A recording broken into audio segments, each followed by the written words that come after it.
Hello everybody, this is Geopolitics. Today we're going to see the consequences that China or the caving of rare earths minerals, which it means for the world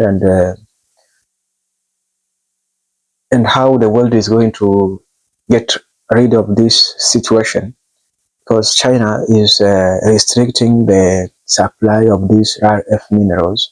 But first, let's listen to this video which explains the situation, and then we'll go back and see the consequences, and then we'll go see these minerals, what are these minerals, and what role do they play.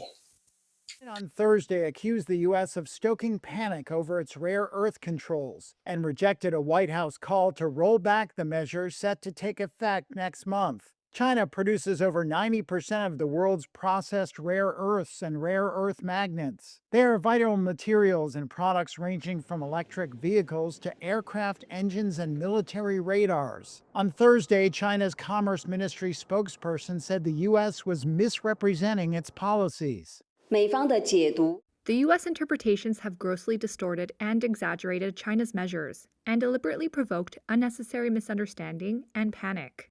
The comments come as U.S. President Donald Trump prepares to meet Chinese President Xi Jinping in South Korea later this month to try to hash out a trade deal. Trump was asked about the state of the relationship on Wednesday. You're meeting with President Xi in a few weeks. Yeah. If you can't come to an agreement or a deal at that meeting, are we in for a sustained trade war with China? Well, you're in one now. Look, we have 100% tariff. If we didn't have tariffs, we would be exposed as being a nothing. We would have no defense.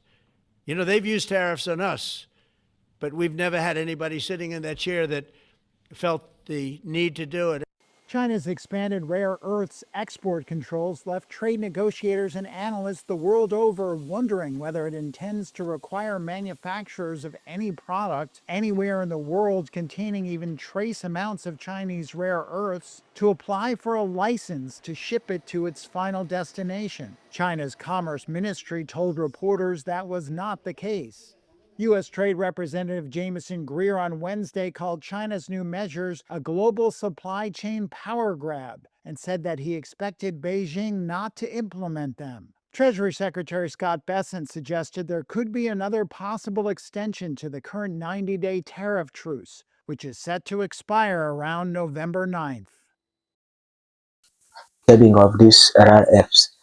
You know, China has been exploiting or has been mining these rare earths in many countries from Africa, because every country where there is mineral, there are Chinese who are exploiting or mining these minerals, and that's why they have reached the point now. They say now they control the rare earths.